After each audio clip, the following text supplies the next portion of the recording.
Welcome back, everybody. Welcome back to Phil's Recap and Review. This is going to be for Only Murders in the Building, Season 1, Episode 9, Double Time. And I'm back here today to talk about this second to last episode of Season 1 of Only Murders in the Building. And it just came out last night at midnight. For those of you that watched our Walking Dead recap will know that that's part of an amazing argument between Joe Dirtylocks and I. If you haven't checked that out, even if you're not a fan of The Walking Dead, make sure you check out the last episode that we did. Also, earlier on the channel last week, I did a breakdown of the new House of the Dragon trailer, and I've done just about every episode of Only Murders in the Building. I think I missed episode 7.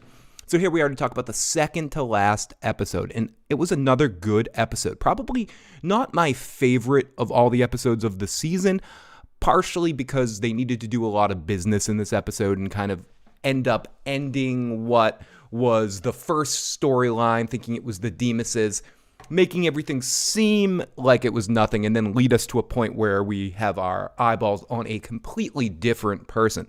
And here we go. Spoiler alert, I couldn't find episode 8. Where can I watch it? You can watch it on Hulu, or I also recommend the Pirate Waters, if you know what I mean.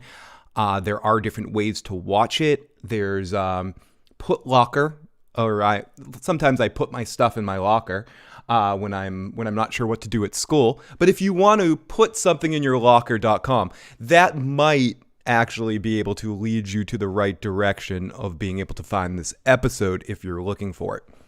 A lot of times what I'll do is I'll watch those kind of things over on my PlayStation on my browser too. So you can put stuff in your locker that way if you want, if you have any sort of whether it be a Fire Stick or a PS4, PS5. I'm not sure if PS5 does it just because I don't have one, but it does have a browser of which you can search stuff. Or I don't know if Hulu has a current free trial at the moment, so you can maybe sign up for a free trial and then cancel it really quick. But that's where you find this particular episode in this particular show right now. You can find it on Hulu or a lot of Pirate Waters. I do appreciate anyone that is checking this out, as I know it is 10 in the morning on the East Coast as I come out here, which is not the greatest streaming time in the world. The Iraqi Monster says, it is a great series. I'm glad I found it. I'm glad you found it too, and I'm glad some people are starting to like the series. I feel, as I've said before, here I am. As I've said a few times, I like the feel of this series. I like how it's a little bit more laid back. It reminds me a little bit of other older television shows that don't quite have as much seriousness or as much focus on over-analyzing, even though I'm out here in a podcast every week over-analyzing everything, but more in the sense of what's going to happen, not worrying so much about every single moment of checks and balance system. It kind of gives you more of a lighthearted feel from a television standpoint. And here we are today to talk about this episode. So this is episode 9. It is called, what is this episode called? Double Time. Double Time. Now, Double Time, again, is a fun episode of this series.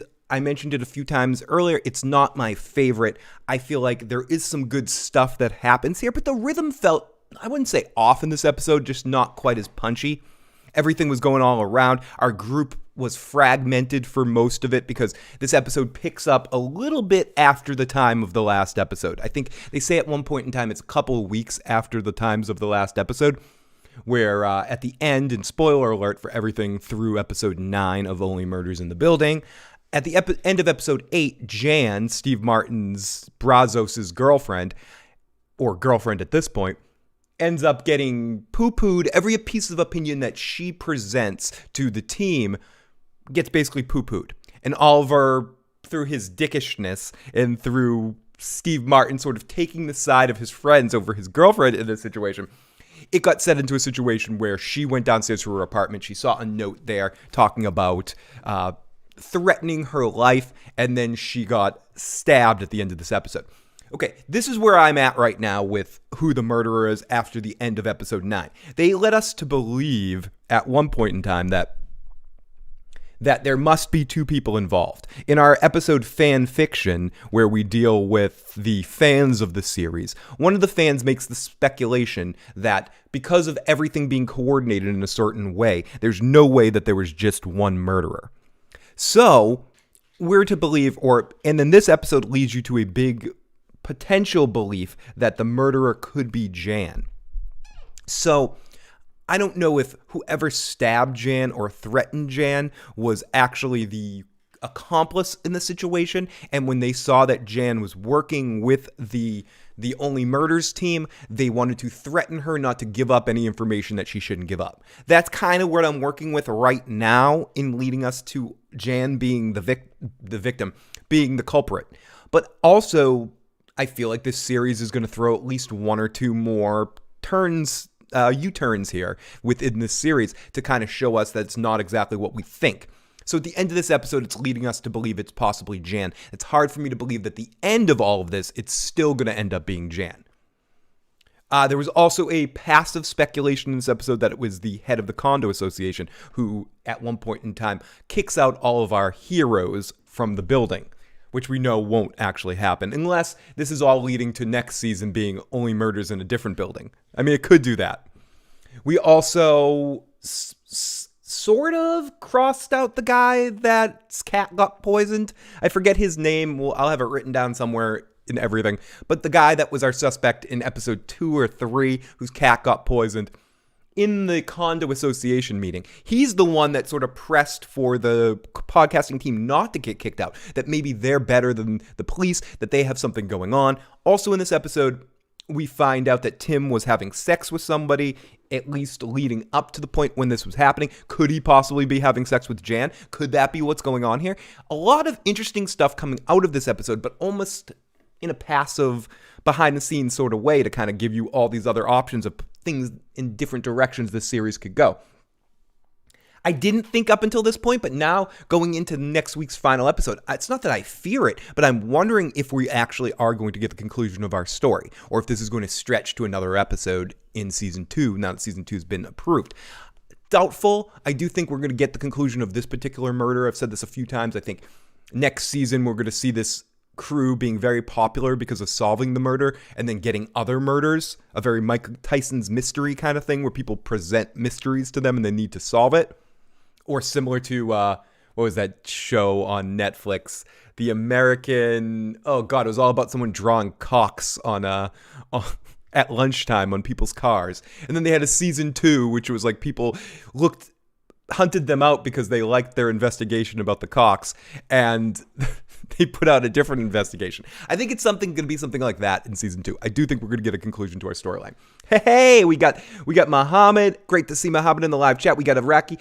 Great to see all you folks and some other folks. I can see your heads popping in and out here on this Tuesday afternoon to talk about this particular episode of Only Murders in the Building. I originally was supposed to have a guest this week and maybe do it a little bit later, but I have some other commitments later in the day that I need to get done, so I couldn't hold off the show until later tonight or tomorrow in threat of not being able to do it. And then tomorrow I have my weekly thing over on Teflon TV, talking some Game of Thrones stuff. So it's kind of difficult. I would have had to wait out till Thursday to do this, and I'd rather just get it done right when the episode airs, when everything is fresh. But hopefully next week we'll get a voicemail from King Baby Duck watching this episode with some of his predictions for the final week.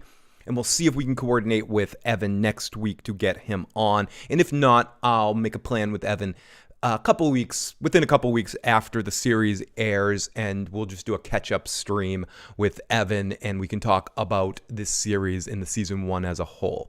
So you might need to deal with just me for this week and next week. I was gonna say the next 2 weeks, but it's not the next 2 weeks. It's just this week and next week. And then you gotta be done with me, and then maybe we'll get back to Tuesday evenings with Big Daddy Matt. But I am gonna try to keep Tuesdays. I do like Tuesdays being a day for what we do here. So we might shift over to Tuesday evenings again instead of Tuesday afternoons when I can first watch the episode, since I won't necessarily be talking about a specific topic. But maybe what we'll do is Tuesdays will either be me alone or me with a random guest of sorts, and on different shows, whether it be the Sopranos thing, if we can get Matt back up and running, and Sundays will be Joe and I's whole thing. Sunday nights, 10:35 p.m. or maybe even earlier now at this point, since we don't have a episode to talk about. Joe and I will be on.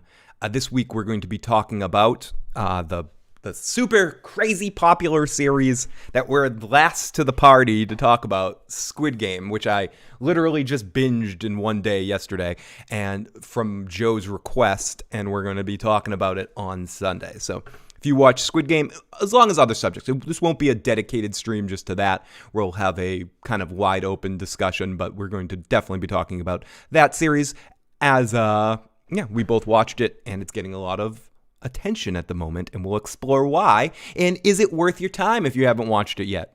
It is. 420 to you as well. It's not quite 420 where I am right now. It's almost 1020, which is 420 somewhere. So perhaps in a moment or two, I will wake up and do some hippie activities. At this point right now, my brain hasn't quite woken up yet, and I'm still in that passive half sleep, half awake sort of thing where I'm doing laundry, putting away dishes, washing floors, and wiping asses. So I'm not quite awake yet, but when I am awake, when I reach that point, we'll see what happens with those hippie activities, Muhammad, my good buddy. And it's great to see you folks popping in here, saying hi. And I know this isn't a show, not everyone watches all of this, but if you're watching this later and you're wondering why you're not getting notifications for when I go live, I now know that only about 1 to 3% of the people subscribed to this channel get alerted when I go live. Roughly, for the 13,000 whatever that we have subscribers to this channel, about like 500 of you or so, whatever it is, get actually notified that we go live. And of that 500, only about, because you are the only ones that are signed up for notifications right now. So it's closer to 6 or 7 actually. But whoever is signed up for notifications, YouTube decides to only alert about 2.5 to 3.5% of you. So that's the position. I did a little research, so now I actually know. I did a little Only Murders in the Building about why not everyone's notified all the time when I go live. So, by all means, if you want to know when I go live, if you want to make sure you get that little notification, as sometimes happens, sometimes doesn't happen, make sure you hit that bell. Unsubscribe, subscribe again, hit the bell. That's the way to fucking do it. So let's not waste any time. This is going to be a shorter show than usual, as again, I'm talking about I feel like I already talked about the show. I already talked about everything that happened in the show.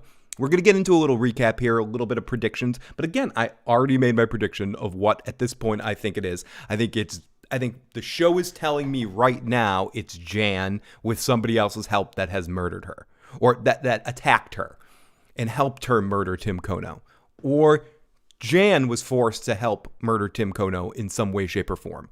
I don't know exactly what it is and where it's manifesting itself, but that seems to be what the show is telling me right now. And let's see if this holds up. Recap! Okay, let's get into this recap. Episode 9 opens up confirming that Jan is still alive and she's taken to the hospital. Charles takes her home and cares for her. She has an upcoming concert, which is very important here, where she's playing a musical part of a group, and she's playing first chair bassoon. This is really important to her. This is a big deal. They're playing a song that doesn't often have a first chair bassoon kind of situation. So for her interest, this is probably the best thing she can do. She's very excited about this. This is her dream scenario. Her dream scenario going in certain situations. So she is very, very passionate about this. She's excited. But in some ways, she doesn't want Brazos there. We get into that a little bit later, but she doesn't really want Brazos there watching the situation because he is, I'm just going to share this out a little bit. She's actually lying. I mean, to talk about a little bit where we get at the end here, the last thing that we see in the particular episode at the very end is that, or one of the last things that we see at the end of the episode, is that that Brazos, thanks to, and the one thing I haven't talked about yet in this particular episode, that is basically a main character. Sorry, my volume just changed. I just turned down because I saw that I was peaking a little bit. That we meet in this particular episode a interesting character that played by Jane Lynch. And as much as I am a Glee fan, yes I am, I'm a Glee fan. I very much like it. I very much love the character of Sue Sylvester. I think Jane Lynch is a talented individual that does a great job in parts where she, in lots of different parts. I enjoy Jane Lynch.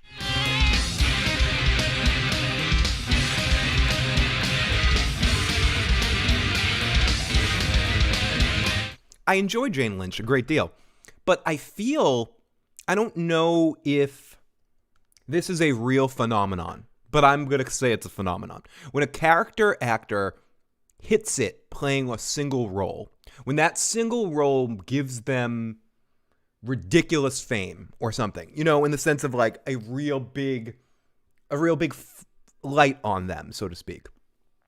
I feel like sometimes when they've done that, they feel like that they've reached their career peak, and everything that they do after that, for the most part, sans a couple of roles here and there that probably mean a lot to them, almost come off as half-ass. And ever since Sue Sylvester, when I've seen Jane Lynch make guest appearances on things, not when she's on a show where it's her playing a part where she can dig into. I mean, when they have Jane Lynch come on to be Jane Lynch for a scene here and there, I feel like it's not good. I feel like it's more her mailing it in a little bit to a certain extent. And I know that's hard to say, because who am I to make that sort of assessment, right? Who am I to say, oh, Jane's not, she's not giving it her all right now, right? And I mean, I'm kind of full of shit like that, right? But like, either way, it's still, I'm trying to talk and write at the same time, which isn't easy because I am bad. That's right. Let me do it this way. Only murders in the building. I'm trying to type out and write at the same time, and it's not really working. But yeah, I feel like Jane Lynch, as much as I enjoy her, and I enjoy, especially, like I said, the character of Sue Sylvester, and I like a lot of parts she plays in a lot of random things, I do feel like since Glee, in some ways, she has mailed in some of her performances when she makes a guest appearances on certain things. And Jane Lynch wasn't my favorite thing in this episode. Playing Brazos's stunt double. And that looks like him and took girls away from him so he can have some sort of perspective on Jan. My guess is that they needed something to get him to go see Jan in the concert so he could see that she wasn't really first chair. And that's the thing. We see at the end of the episode that Jane Lynch's character pushes Steve Martin to go see her performance, even though she says not to see the performance after the mishap on whether Jane Lynch is trying to take another one of his girlfriends. So we get that little moment. We get that sense. We get her sort of pushing him in that direction. But other than that, I don't see a lot of point for the Jane Lynch character, instead of just someone that's going to come in and flip a bunch of one-liners and they're going to make these jokes about how she looks so much like Steve Martin, where I don't really see it. But again, I'm not going to say that she made the episode bad for me. I just didn't necessarily love every Jane Lynch moment in this particular episode. So, thank you so much. Thank you. Just got some text messages. Can't watch live right now, but I definitely love seeing you going live, Phil. Great episode. Thank you. Very good. Very good. Thank you for complimenting me. Thank you. I don't know what that accent is, but it's thank you. Phil, it's 1 a.m. in South Australia. I'm smashed. A nice drink night. I am glad you're having some good drinks. I'm glad to be able to talk to you at 1 a.m. As you can see, it's 10:20 in the morning right here. I'm not even awake yet, and I'm babbling fest. I haven't even taken my TH&C vitamins. This is me first thing in the motherfucking morning. But thank you for checking on in, Egor. And I'm glad. I'm very fun when people are drunk. I'm a lot better. I mean, you're going to enjoy this stream and this podcast much more if you're under the influence of random stuff. So as I'm continuously sharing this thing to a couple of different places. So excuse me while I kiss the sky. What the fuck is that? What the fuck is you? What the fuck is this? Live. That's what I'm trying to say. And I'm posting. There you go. Does anyone have some vodka in here? What? I got some vodka. Pass it on to Carl Johnson. Carl Johnson needs a shot. Someone pour Carl a shot, Igor. Can you do that for me? So she has an upcoming concert where she plays the music as part of a group, and she wants to perform despite concerns from Charles, who says, "You are in danger, you got stabbed." She has a couple of funny lines in the episode where I'm a girl from New York that just got stabbed. You don't really need to worry about me. This is just all normal for me. Thank you, Igor. Have a good night. Thank you for popping on in here. And please hit that like button on your way out. The more people that hit that like button now more than ever is the time that YouTube will alert more of my subscribers. That's the weirdest thing right now about it. And I know I don't want to talk about this again. I talked too much about this last time. But basically, that's the way it works, because I'm getting a couple messages that I see you go live, but I don't get notifications. Like every week I get another message from someone like that. And basically how it works now is the more people that are watching, the more people that are subscribed to you that they let know that you're going live. So the more of you out there that happen to be watching, whether it's 1, 2, 3, 10 of you or more, probably not on this particular podcast, not going to be more than that, but all of you out there, please hit that like button. And even if you're not interested in topics about this show, on your way out, hit that button and it will help get out to more people. So thank you so much for that. Can you drink that vodka at one shot? I can. I could. I do need to drive after this, so I am probably going to avoid drinking that vodka right now. And if I do, probably only one shot, as I have to drive in 2 hours. But we will see about that. But yes, absolutely. That's why it's there. That's why I have it right here for the thanks for Super Chat donations. So Charles wonders if Jen should mention that her theory on Howard to the cops. One murder has been solved, but not Tim Kono. Charles feels the need to leave the podcasting group because Jen means a lot to him, and they sort of poo-pooed all of her ideas that led her to being stabbed or being fucked up here. But he's got time to think about it. And just as he's thinking about it, analyzing this, his stunt double, Sads, shows up, played by the amazing Jane Lynch. So on the podcast, the group has to clarify that they haven't solved the mystery. Oliver does a little bit of a voiceover here to tell us that the murder of Tim Kono is not solved, that there is still a murderer in the building, and that this is the first true crime podcast to record episodes live. So by that definition, it's probably good that last week's episode wasn't the final episode, because we're always discovering stuff all the time. So then we go into how many super chats does it take you to drink it all? It's a good question. Usually what I do is when I do get a super chat, I spin that wheel over there, and that wheel says different things on it, whether it be play drums, play a trumpet solo, jump up and down like an idiot, do some stupid impression, whatever it is. I forget everything that's on there. Do 20 push-ups. One of them is drink, drink, drink. Usually what I do is, if I'm lucky enough, and they're never expected, but they're always appreciated. If I'm lucky enough to get a super chat donation, what I'll do is I'll spin the wheel and also take a shot. And there's also drink now. Phil, drink, everyone drink. All those things, Phil, smoke something. It's all on the board. So it's more about how quickly those things come in. So it's not necessarily about an amount. I'm like, if you donate X amount, I will drink it all. No, it's more about repetition. Like even like how many shots do we speculate left in this bottle? Probably 1, 2, 4 shots, 5 shots. I'll take some big shots. But it would be like 5 $1 donations. I'm like, someone's like, oh, I'll donate $1 to get you drunk, dickhead. But to answer your question, that's what happens. The real George R. R. Martin will send you messages. Okay, so on the podcast, the group has to clarify. It was not Timmy and Theo, but they are guilty of other things. The building residents are now fed up with them. The others are alarmed at the likeness of Charles' stunt double as she's walking through scenes. It's an ongoing joke about how much Jane Lynch looks like Steve Martin in these scenes. As I mentioned, this wasn't my favorite reoccurring joke that we've had in different episodes. I also want to point out that as seeing The Walking David made me think about this, but if anyone wants to join in the discussion, there we go.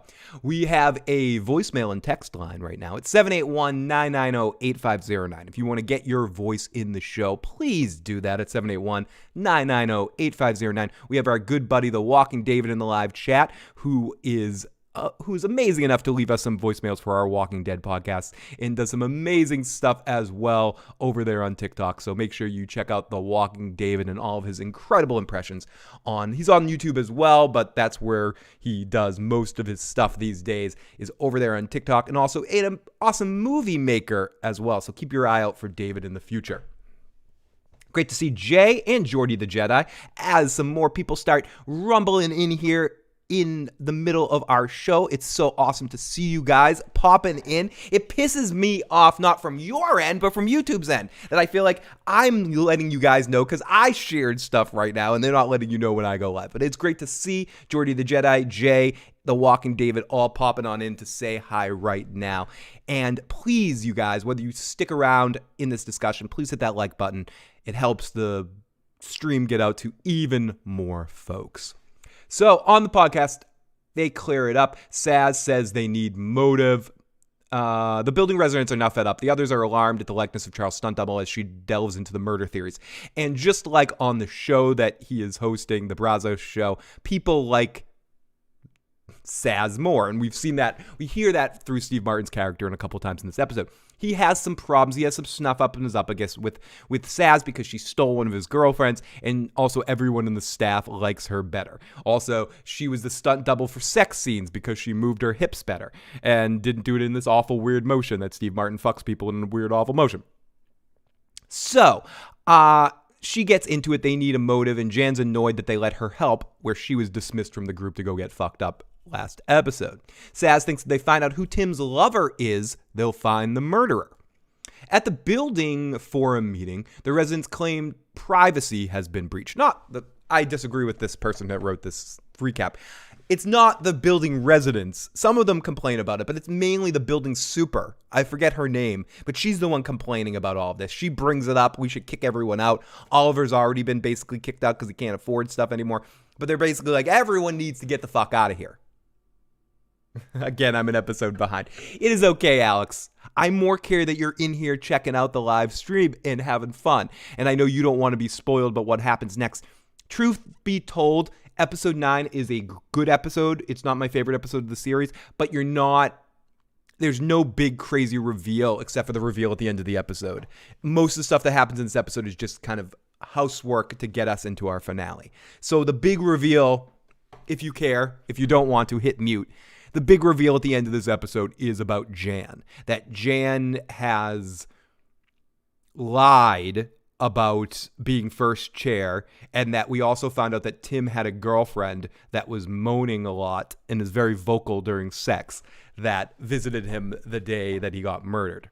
So there is, and that somehow Tim, where Oliver and Mabel were looking at potential sex toys that he had used with this potential lover. One of the sex toys was not a sex toy, but in fact an exotic bassoon cleaner of some sort. Looked like one of those, things you stick through a pipe or something to clean it, with a big ball at the end of it. So it looked like a ball gag whip kind of thing, but it was actually it wasn't a sex toy. It was a bassoon cleaner of sorts. And so it looks now at this point that Tim Kono was possibly killed in part with Jan and had some sort of romantic or sexual relationship with Jan that was, or at least a hangout relationship, that he was buying random toys for her. Obviously, this could all end up being much to do about nothing, and she could be perfectly innocent, and Tim was just getting her. He had he liked the bassoon playing, and he reached out to her and he said, I have a really good bassoon cleaner I can get you. So it could be that. Let's go in the live chat. I love Steve Martin. Man with Two Brains is great. The Jerk is great. Dirty Rotten Scoundrels. Bowfinger is another really great Steve Martin role. I've said it before and I'll say it again. Steve Martin is one of my favorite personally favorite entertainers that have ever existed in the world. I would argue that he's one of the most talented people ever to be famous, in the sense of like a talent skill set with what he can do on banjo, his comedic skills, his dramatic skills, his magician skills. He has so many entertainer type skills. It's just not even funny. Similar, funny with Bowfinger. I would say two of the most talented individuals ever, multi-talented individuals ever, Steve Martin and Eddie Murphy. And they're in a movie together. So, Alex says, the concept of spoilers don't exist on my planet. Carl says, I don't even like this show. I was looking for a random stream and I found this. I'm staying for Jesus's hair. Thank you, Carl Johnson. I'm glad that, talk about perfect timing and perfect situations. I will save you. And that is amazing. So thank you so much for popping on in, Carl. Please hit the subscribe button and jump on in for the fun if you want, or just bookmark the channel and check me out on occasion. Maybe I'll coordinate with the show that you watch, or maybe you can just fucking get drunk with me some night when I'm babbling about absolutely nothing and I can save you and turn your water into wine or some fucking horse shit like that. You know? So whatever skill sets or party tricks I have. Either way, I appreciate you popping on in here because it is amazing. No midnight movie releases, guys. Please. Exactly. Don't do that. Don't do that for you. So you can call me CJ for short. Awesome. I will. Thank you, CJ. And I appreciate you popping on in here and encouraging me to get drunk. There's very few things I like more. Maybe encouraging me to smoke some hippie activities, which I'll probably do in a second here because no one wants to hear me talk this much. Because when I talk this much, it means that I'm starting to wake up, my blood's flowing to my head, and I haven't done my hippie activities yet. Ah! Oh no! Ah!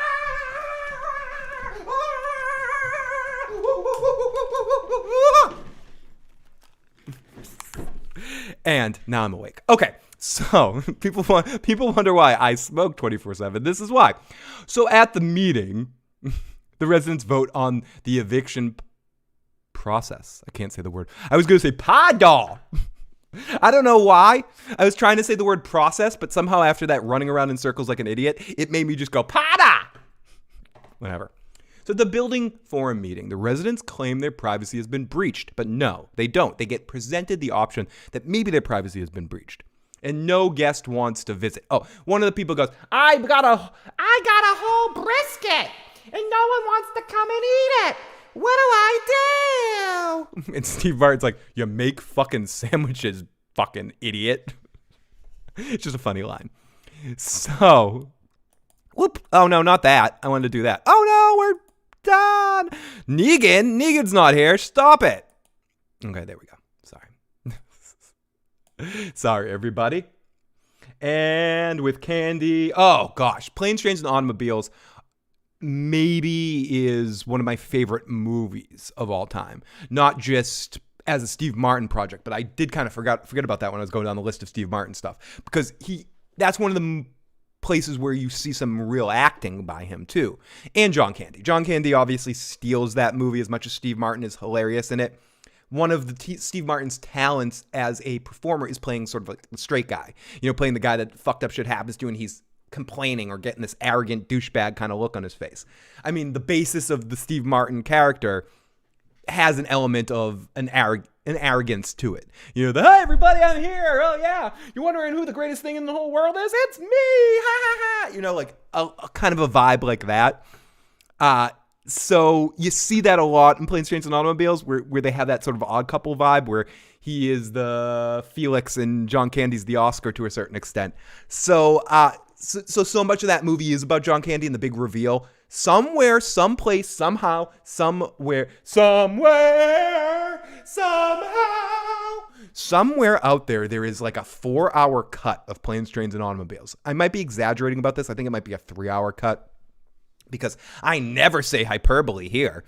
But somewhere out there is a cut of Planes, Trains, and Automobiles. I believe there is a YouTube video of some channel that's way more successful than me that talks about it. And I want to say maybe like Steve Martin or somebody like retweeted it or some shit like that to say, oh, I want to see that. So it exists out there somewhere. I think pretty much every John Hughes movie, there's a long, ridiculous edit of it because most of those movies of that age were just cut to hell.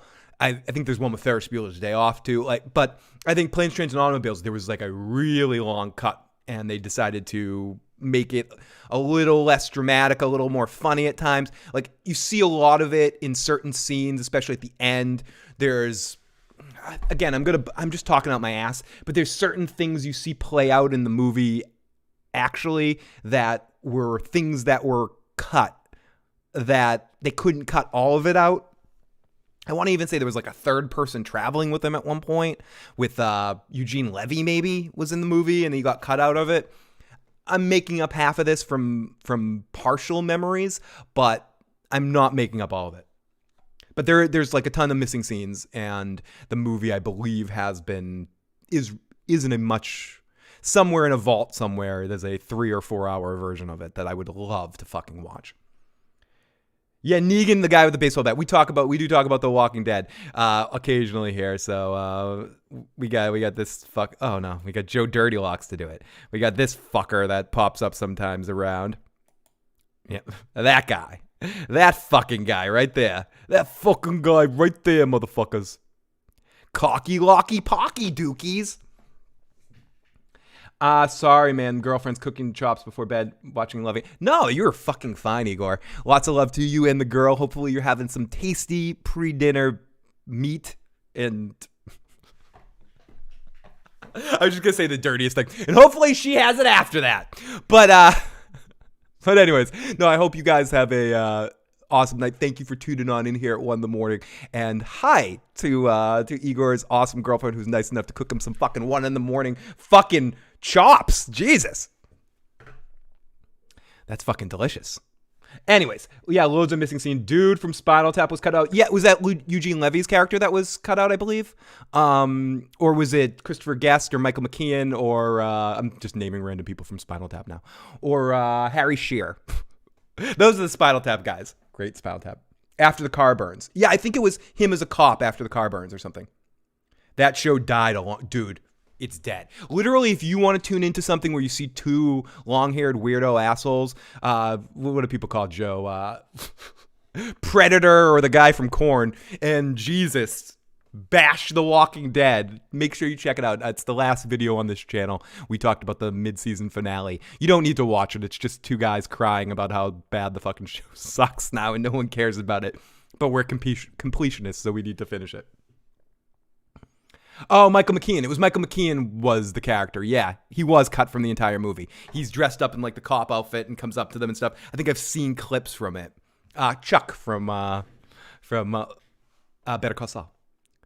Michael McKean. David St. Hubbins, who has one of the the funniest lines in or they all have funny lines in Spinal Tap, but I love that. I believe virtually everything I read. Okay. So Charles argues with Charles announced that the podcast will be over, but the residents vote on the eviction process. The podcast group will be evicted. Now, Charles argues with Oliver and Mabel about the podcast and states it's gone too far. His girlfriend is injured and he's kicked out of his apartment and he's out. And literally the only thing that's good left in his life is his girlfriend once he gets out of this apartment. That's all he can do. Yada, yada, yada. Riding into the room, they walk into the room and we see Jan with her shirt off, with Sads kind of taking it off, and Jane Lynch is like, hey, what's up, buddy? We're just kind of checking out her injury. And it's this awkward moment. These type of moments always piss me off in TVs and movies. Obviously, if someone isn't in a non-monogamous situation, and they walk into a room, and they see somebody with their shirt off, standing in that kind of way, you could understand how Steve Martin, who has already told you, Brazo's characters already told Jan several times how he doesn't trust people. Everyone knows this. You know, it becomes almost second nature knowledge about his character. That he just doesn't trust people.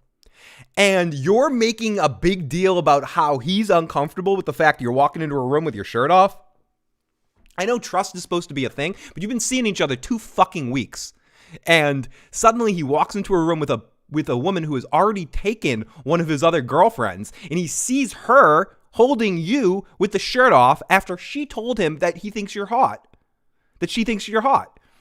What the fuck do you think? And Jan gets all snuff all in her upperguess about it. Like, oh, can't believe you didn't trust me, and I don't want to see you anymore, and all this fucking shit. Like, you can't believe you can't trust me after we've seen each other for 2 weeks and we're in the middle of a murder investigation, and you're sitting on the couch with the girl that took my other girl getting your shirt changed? You don't think how I could possibly be a little bit uncomfortable and you can't go out of your way to make me feel a little bit warm? This is one of those not real life television moment kind of things that happens where in real life, someone's going to say, I totally understand. Maybe not. Maybe they're going to get all up. But to me, when someone makes this big of a deal out of someone being uncomfortable, because Brazos didn't come and go, fuck you, get out of my apartment, screw you here. Like, he didn't accuse her or anything. He's just like, I feel uncomfortable here. Like, what am I supposed to think in this moment? And she's just like, yeah, fuck you, you don't trust. And in reality, they're still building trust. So shut the fuck up about that, motherfucker. By the way, is Negan dead yet? No, just our audience expectations. They've actually fast-tracked Negan to talk about The Walking Dead here for a second. They fast-tracked Negan to, stop that, to basically be our main character of the show at this point. Not our main character, but definitely in our most captivating, entertaining character on screen and a anti-hero of sorts. So Negan is a main character now. He's basically, I wouldn't say he's de facto Rick. I'd say a combination of him, Maggie, and Daryl have taken over that Rick role. And yeah, they have different ways. Carol kind of steps in that role a little bit too, but she's still Carol. But I would say that Jeffrey D. Morgan he may not be the star of the show, but he's the star of the show. And he's the good guy. And they're really gone a long way to make him be friendly with Rick's daughter. They have Shane's daughter. They have a good relationship. They have Daryl somewhat trust him in some situations. So, yes. So Negan is still around. Boop. Hey, Phil, Negan doesn't die in the comics. He probably won't in the show. I don't think so either, Jay, because I do think he's one of the characters that we could potentially see in some sort of spin-off series of some sort, even if it's in some of the anthology series when we get little bit parts. But I do feel like maybe he could die in a sense for the show, because that would be the biggest buzz that they could get by killing Jeffrey D. Morgan's character. It's the only thing that might get news for the final season of The Walking Dead. That and Andrew Lincoln coming back. But you're probably right, as always. So when Charles returns to his apartment, he thinks that Saz is making a move on Jan, but he making him even more insecure than he already is. Jan is fake television annoyed that he would think such a thing, and says she will be staying at her place before the performance. He asks her if she's safe because she just got attacked, and she's like, I'm in New York, I got stabbed, I'm fucking fine. So Mabel and Oliver start getting into it, since it's Mabel and Oliver as a team right now, and Brazos is sort of out of the situation right now, dealing with his own stuff, being almost manipulated, you could argue, through this faux, fake-looking jealousy situation that completely distracts him from the case. And also, her being attacked takes him off the case. So again, if we're to say that the end of this episode actually leads us to the actual conclusion of the storyline, that Jan is somewhat responsible for the death of Tim Kono, all of everything that Jan's done with Steve Martin's character, Brazos, makes tons of sense. The way that their romance is a little fast and furious, the way she's interested in all those little quirky things about him. It could be that they're a good couple and they found each other, but it also could be that it was all used as a distraction to break up our team here that works better when they're a Triforce, that they actually can come up with things. So by offering up, maybe it's the cat guy, maybe it's this, maybe it's that, he's actually sowing seeds of discontent in the group. She is. And by acting jealous in a situation where she shouldn't really act jealous because it makes sense that he might be a little insecure, it's causing him to get attention away from the case. By setting up an attack of some sort, even though it does seem really real at the end of episode 8, it could be also to get Steve Martin off the case. Maybe, maybe not.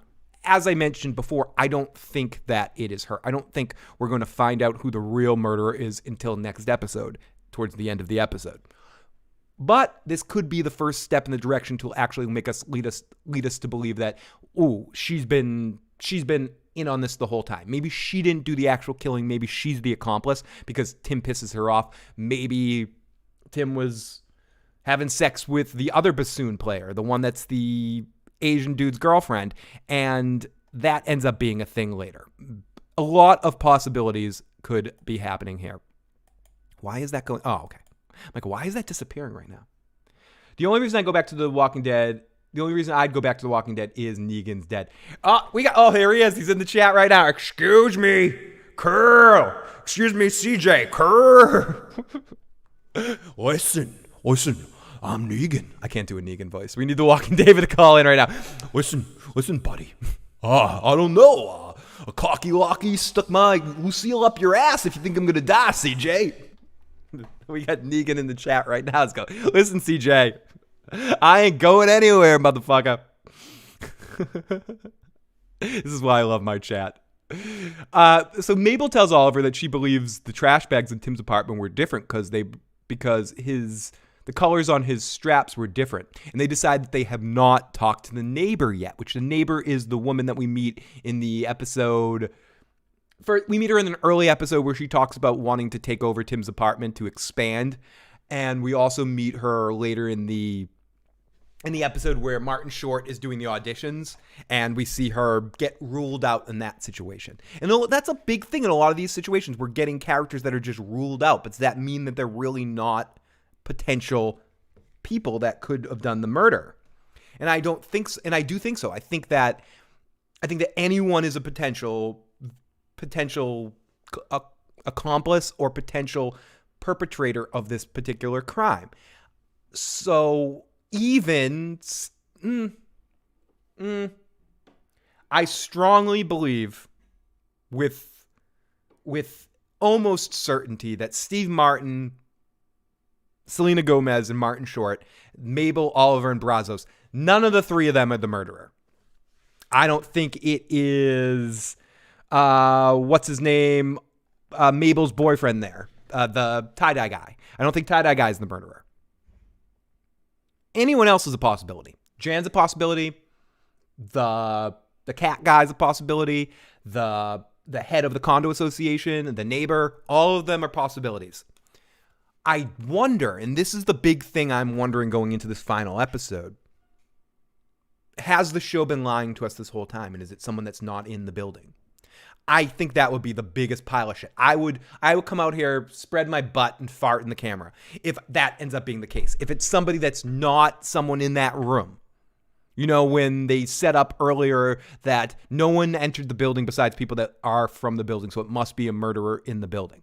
If we get to a point later in this series where we find out that it's actually not someone in the building and it's someone outside the building, that like the other bassoon player that I just mentioned, if it's something like that, that would annoy the fuck out of me, because I don't mind them throwing us curveballs in every episode and showing it us possibly be different people every situation, but the baseline of what we're to expect in the series, that the murderer is somebody in the fucking building, makes me want it to be someone in the fucking building. CJ's, Negan, you're locked in a cell. Stop it. How are you talking to me right now? You don't think he's got internet in that cell? Listen, CJ. I'm Negan. Curl. Judith has brought me my cell phone. That's how I'm doing it. I ain't dying. We got Percy Garcia in the live chat. Great to see Percy. Thank you for popping on in here. Thank you to everyone that's joining in over the course of this stream. I know, as I've mentioned, these streams are a little less busy than some of the other streams that we do. Not only are we during the day, we're talking about a show that doesn't have the sort of burst that other things can have at times, even to get 20 or so folks in here to babble about it. But we do have a handful of you guys that are in here, whether you watch the show or not. So to you guys, I say huge fucking toast. You guys mean more than I could possibly say. Those of you that do tune in these afternoon streams for this show that isn't quite as, popular enough to get the buzz. Should I be doing a stream right now about this fucking Squid Game like last week? Yeah, probably, if I want to get crazy buzz stuff. But what I do care more about is that we get awesome folks like Negan and CJ and Percy Garcia and Jay and Igor in here to have some fun here on these silly fucking streams. So thank you to CJ for accidentally finding us today, and we hope we see you again here in the live motherfucking chat. So, and just to let you know, as I said, I go live either Tuesday afternoons, Tuesday evenings, and Sundays at around between 8 and 10:30 Eastern Standard Time, depending on the topic or depending on the situation. But the 2 days of which that I'm mostly live are on Tuesdays and on Sundays. And I'm also live on Wednesdays on Teflon TV. talking about Game of Thrones stuff.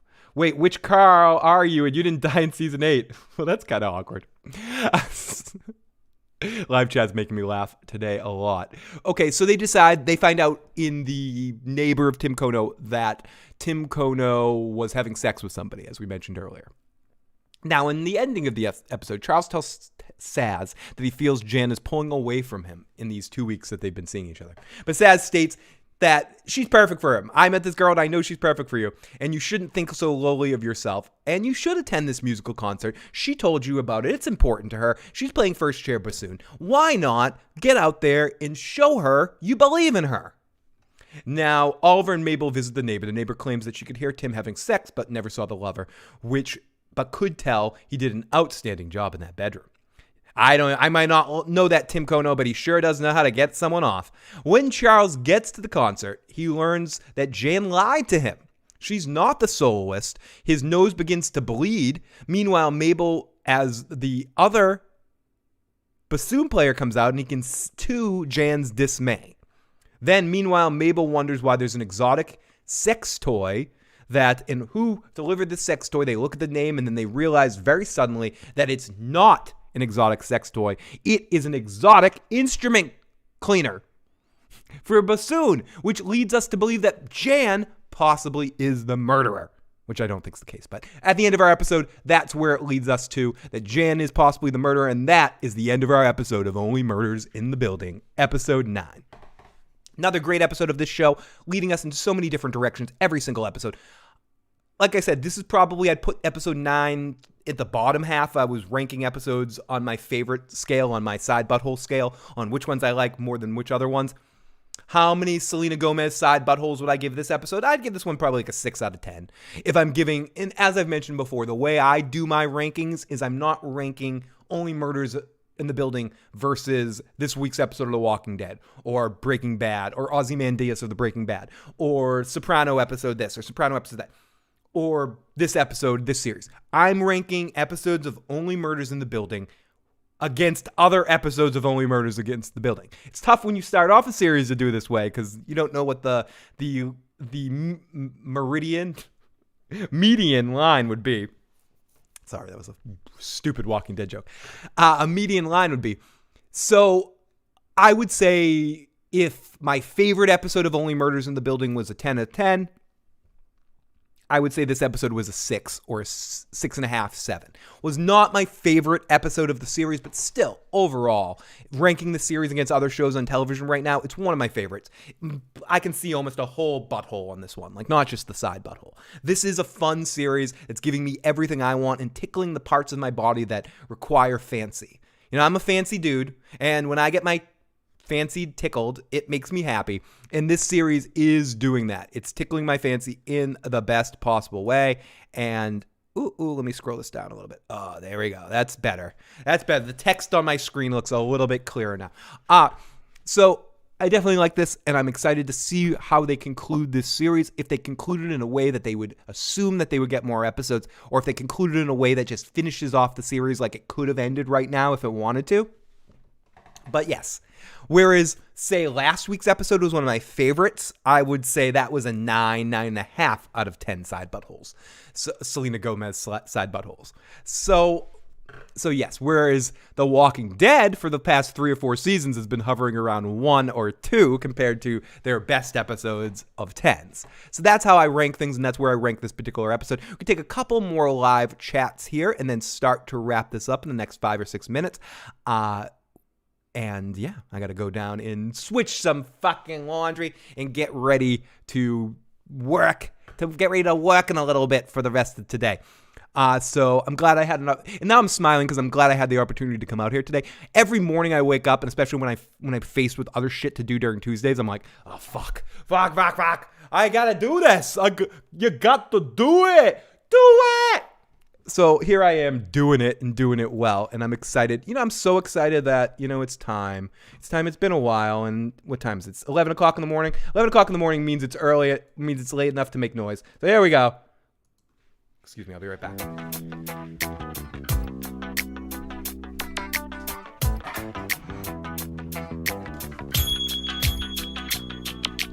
Hey now, Pippi. Oh no!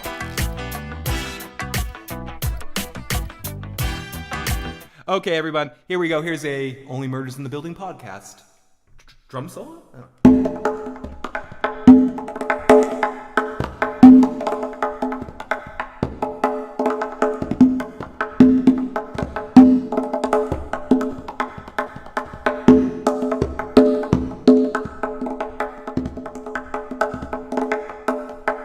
Okay, that made me feel good. Sorry if that was disgusting loud or awful, but I got excited. I felt like playing drums. There we go. So everyone, if you haven't already, hit that like button, hit the subscribe button. Not quite done here. I'm going to turn over to the live motherfucking chat and take a couple more comments here before I call this a stream. But this has been very exciting for me to be able to come out here this morning and talk to you. I love it. Makes me happy. So let's go over to the live motherfucking chat. We got Fernandez T, who says, Phil, I haven't watched the latest episode, so I'll watch this later, bro. Going to work. Have a great day. Fernandez T, your support for me and for Tony means more than I can fucking let you know. Fernandez T, let me slap my... I was going to say slap my... No, I'm not going to say what I was going to say. But Fernandez T, slap that like button. Thank you so much for popping out in here, buddy. Hope you were enjoying this series, and it's great to see you. We got Vince Harper in the live chat. Vince fucking Harper. Great to see Vince in the live chat. We got CJ and Negan having a little battle in the live chat. CJ was not expecting to find Negan in the live chat. It's very awkward. He was talking some shit about Negan, and then suddenly Negan shows up. Oh, no. It's fucking scary. Actually, I'm here to watch Phil's magical... Oh, you're very sweet, CJ. It means so much to you. It means so much to you, my magical hair. It means so much to me that you're popped in here today. It really does. I've said it a couple fucking times today, but I can't say it enough. It's awesome that you just happened to accidentally find here because you were just in the mood for some sort of live bullshit stream. So I'm glad that I was in the right place at the right time to get you in here because there's some really awesome people in the live chat.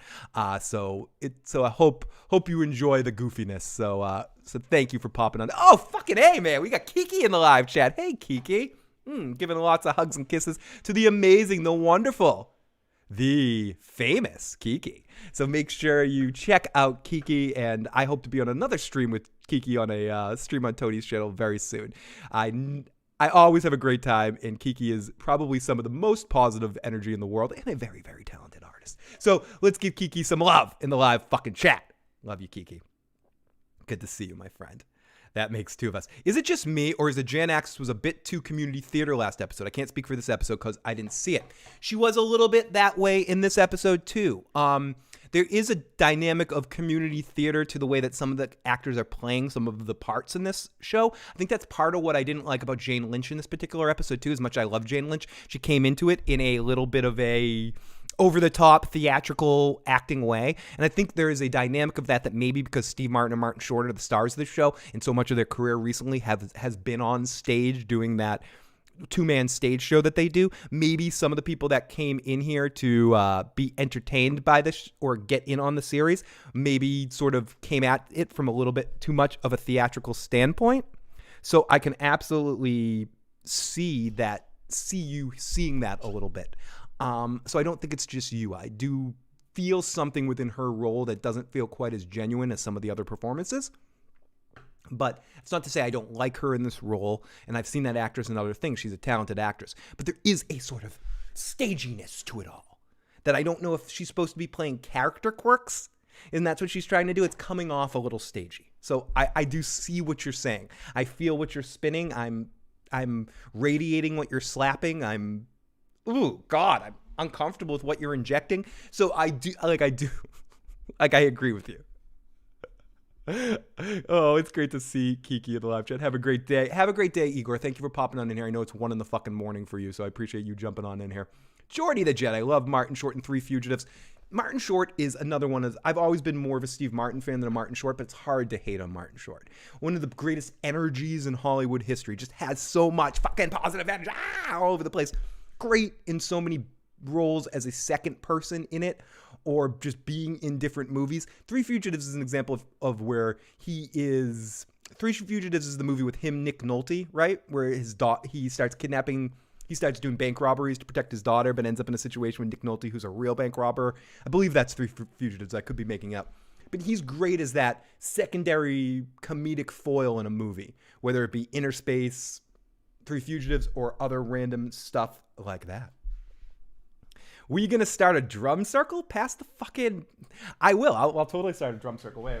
I'll go get my djembe next. And I got my bongos. Got my got a talking drum in here. I got a lot of musical instruments. We could have a gigantic, huge drum circle in this apartment, and I'm sure the neighbors would appreciate it. So let's figure that out later. I haven't watched this show, but I'm saying hi to my kids list. Oh, thank you, Kiki. You were very sweet for popping on in here, whether you're watching the show or not. And I appreciate that to everybody. I know not everyone's watching this show, but anyone who pops in even for a second to give me a like or even a dislike, says I fucking hate this loud, obnoxious asshole who's playing drums in my fucking face. Could you shut the fuck up, Phil? Wait. Did I hear something? Did someone just say shut up, Phil? Did someone tell me to shut up? Shut the fuck up, Phil.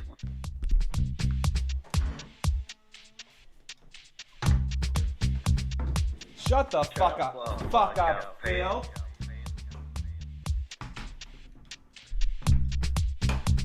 Oh, shut the fuck up, Phil.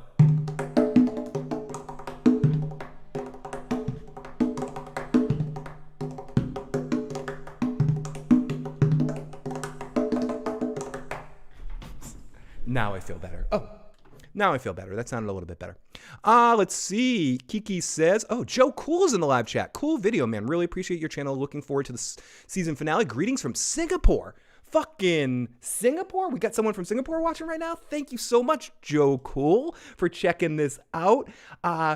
So many, it's tough to know when and if we do have people watching this stream and watching this series and watching my live babbling about it. So thank you so much for being in the right place at the right time. You're a name I have not seen before. So thank you for popping in the live chat. And let's say welcome. Thank you. Thank you to Joe Cool and CJ for being new motherfuckers here today. And the new motherfuckers are just as important as the old motherfuckers. The old motherfuckers are just as important as the new motherfuckers. But I do feel like I have to do some sort of like at Rocky Horror when they bring virgins up to this. And like, I feel like I want to do some sort of awesome introduction to all of you guys where I sing something stupid or I don't know, I'm like looking for music. I'm looking for something to fucking play. Like, where we go. Thank you, everybody. Welcome back to the new show, motherfucker, watching the show. We love you on the new show. Okay, no, that's stupid. That was bad. I need to work on that. I can't just do it. I can't just pull it out of my ass, because then it sounds like no one wants that. No one wants bad falsettos. But no, Joe's like, can I take that back where I said this was a cool video? I don't know. But no, thank you, Joe Cool. And I'm excited for the season finale, too. I will be back here after the episode airs next week. I might even try to be on at midnight next week, right after it drops. But I bet they've been dropping later and later. Or, as Joe Dirtylock says, maybe I'll be on at 8 o'clock tomorrow night. But no, I'll be back either next week, next afternoon, around this similar time at around 10:30 in the morning. Excuse me. Excuse me. That's the look on my face when I have to burp, when I'm trying not to. I'm just like, I have this feeling inside. I feel a little bit funny. This feeling inside. I have a burp that can't easily hide. You know, no one wants to hear that. But Kiki says, yes, hopefully I was on Corybot's channel doing trivia, so check it out. Bye, guys. Thank you so much. Check out the infamous Kiki on Corybot. And thank you for the hype and the love and spreading the word about me, Kiki. You're amazing. Jordy, I have my moments. The thing with Martin Short is that he's credible even when he's an extra. Him and Nathan Lane, absolutely. They create so much attention to them when they're even in a bit part. And I think that's what Martin Short almost made his career on that. Yes, he's good. He can lead something. He can. You put him on, especially a stage thing. You put Martin Short on stage in front of people. He can control a whole audience. But in movies, he's very much ruled it as being even a excessive extra at times with just a moment here and there. Billy Crystal was good at that in his early part of his career too. Like, you know, just showing up in the background for like a moment here and there. Dana Carvey too. But like then they became bigger stars. But I think Martin Short is one of the best at that, at taking a little moment and making a starring role out of it. He did it in the Father of the Bride movies, which I'm not a huge fan of those movies. All in all, like, they're a little bit too family oriented for me. They're not bad, but they're family oriented to a certain extent. I've still watched them all, but he kills it in that role, and he basically made the character that was supposed to be a throwaway character one of the main stars and focuses of future movies. In a way that Bronson Pinchot couldn't do in Beverly Hills Cop. I'm Sarge. Jan, actress was not extra, does not look good on everybody. It doesn't. Let's start a band, Phil. How much of Young Justice have I watched? Basically just the first part of it. I haven't got back into it since the last time I told you I watched it. I liked everything I've seen so far of Young Justice. I think it's a great, just to do a little quick review of it, I think Young Justice continues, even though it's a different creative team, the quality that comes with DC animated stuff. People want to talk about how, the DC movies don't really do it right now for people. They don't have to, because through visual mediums, no one historically can beat what DC does with animation. And the history, even shows like, Invincible, which is amazing and next level crazy, wouldn't be doing what they do if it wasn't for Bruce Timm and his team creating stuff. And then shows later on with different creative teams like Young Justice wouldn't be doing it if it wasn't for the Bruce Timm stuff. And like leading on, whether it be The Batman or whatever, like different series have always, with DC for the most part, had this sense of quality to them.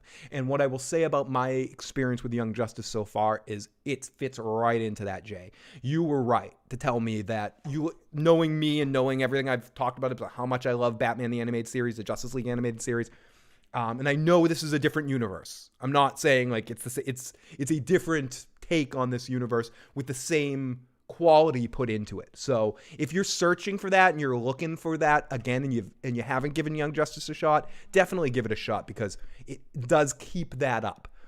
It keeps up that entertainment that you can watch, that adults can watch and find something out of it, kids can watch and find something out of it, and it has balls to it. So I have enjoyed Young Justice, and thank you for the suggestion, Jay, and making it easy for me at a point in time to watch it as well. So Jay, as always, taking care of the show, and whether it be leaving us voicemails, comments in the live chat, or pushing me into watching good series. So I'd have to look back on my queue, but I think I just finished the first season or something like that. I think I was either at the second to last episode or the first episode of the season. That was right when I started to move and I started to go through a bunch of other stuff, or some other series caught me or something, so I lost track of it. But I will be catching up at some point, and I do keep hearing rumblings that there will be another season at some point in time, so maybe we can talk about that. And I do know Joe watched it too and has his thoughts, so maybe we'll get Joe's thoughts on that as well. No. Extra, meaning like extra. Okay, no, I'm sorry. Yes, I do understand what you mean by that. I'm a theater kid, so I do understand, but I'm thinking you meant extra as in like a background actor extra. I guess my drag race mindset language is not universal. It is. It is. My Ron Burgundy, where I read everything quite literally, is also somewhat universal. Can you sing rap good, Phil? I wouldn't say good. I'm all right at doing it. If you haven't left yet, let me play something that might show such things. Where is it? Where's something that shows my vocal fucking bullshit? Here's something that's me vocally. I don't know if singing or rapping is the way you call it, but this is a song by me. I wrote it.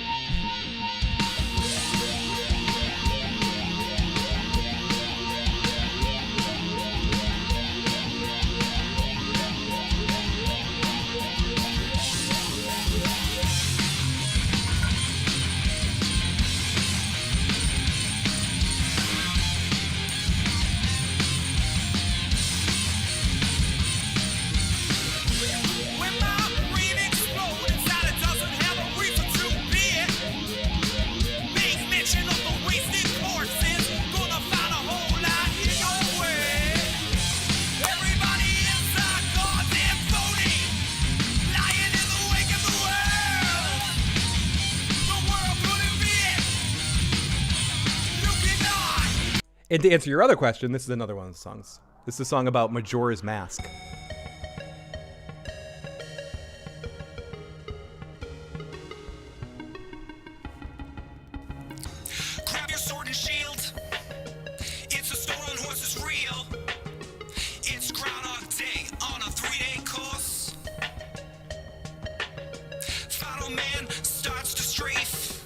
keeps weapon.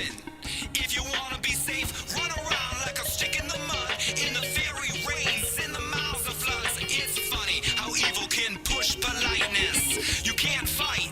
It's a time crisis.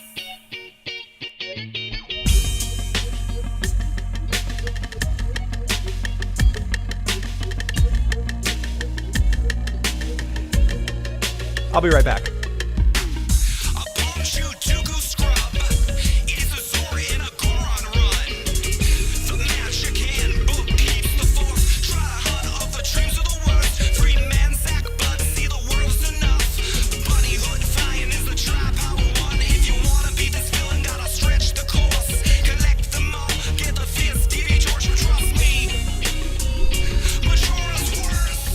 Okay, that's enough of that shit. Enough of the self-satisfying.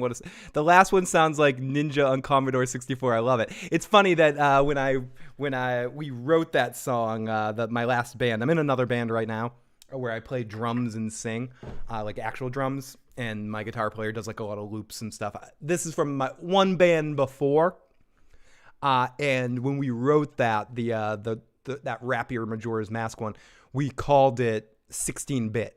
That was like that was its working title before it got a title, which was Time Crisis, because it's about Majora's Mask. But it's funny you call it that, because when he wrote it, my old keyboard player Casey, who's a really great keyboard player, when he wrote that initially, we would all refer to it in the room as 16-bit. But thank you so much, Negan, for making me, for allowing me to egotistically present my music to people. But yes, I wouldn't say I'm the world's greatest or worst, but I'm decent at singing my own songs, if that makes sense. But not necessarily great at singing other people's songs, unless they're like croony kind of stuff, like some Sinatra stuff or Red Hot Chili Peppers or Ringo Starr shit or whatever. Or Johnny Cash. I'm all right singing some Johnny Cash stuff. Hear a train a-coming. You know, that sort of shit. But I'm not so much a melodic singer. Like, you wouldn't have me sing, like, a Guns N' Roses song or a Zeppelin song or, like, more of a baby, push, love. You know, not doing that. But on that note, everyone, thank you so much for tuning in this week. Discussion into this after show discussion for Only Murders in the Building. I appreciate it, and I'll be back next week to talk about it. If you're checking this out at a later date and you're wondering when the fuck I go live, as I mentioned, make sure you hit that subscribe button, and make sure, even more importantly these days, you hit that follow button. As I talked about earlier in the show, only about 3.5% of the people subscribed to the channel get notifications when I go live on the more popular streams, like the Game of Thrones stream or the Walking Dead one. For these, it's something like 1.1% or something. So if you're subscribed to my channel and you're watching this and you're like, I want to know when you go live, or if you're just checking this out for the first time, hit that subscribe button, hit the follow, sign up for all notifications, and hopefully they'll start letting you guys know when exactly I go live. Don't underestimate yourself. You're good at singing. It's not so much about thank you, I appreciate that. It's not so much about underestimating. It's more about not wanting to be on the other side of that. You know, I appreciate it. Musically, I've played enough. I played shows, and I've had people appreciate, my music. But I never want to be, am I a good singer? Yeah, I'm fucking awesome. You want to hear me play trumpet too? Here's me playing trumpet.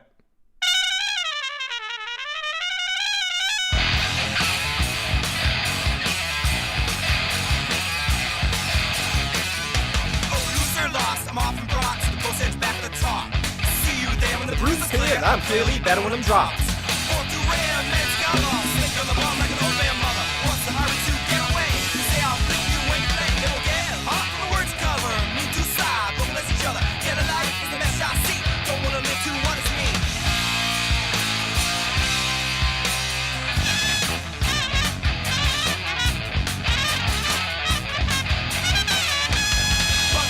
Okay, enough of that.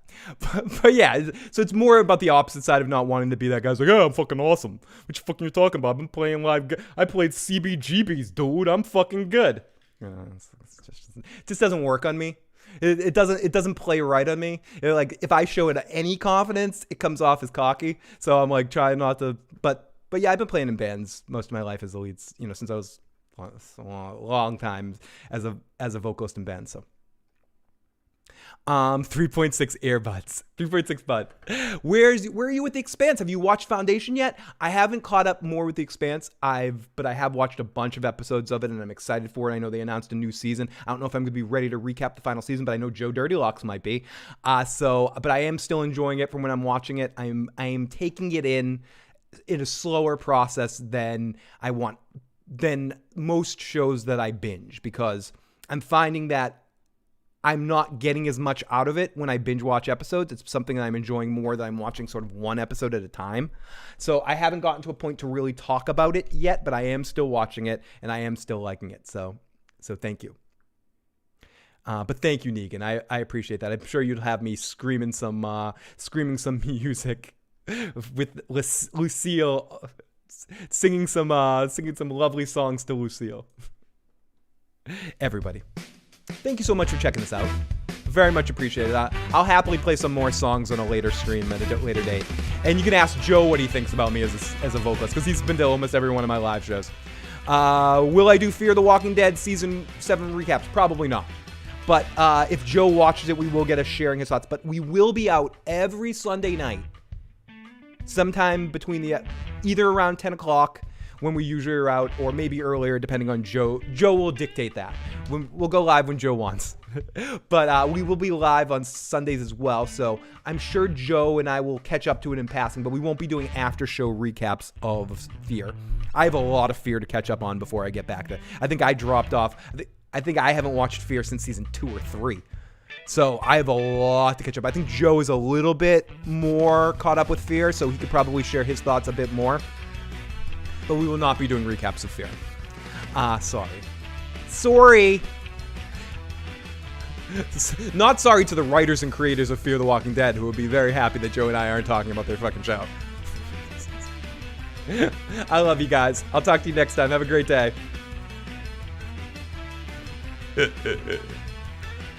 What's going on here? Put this on. Oh, shit. I don't know, Phil. Phil, are you done with your show yet? Yes, I am done with my show. Are you shutting up? Shutting up, are you? I do so be, baby, and it.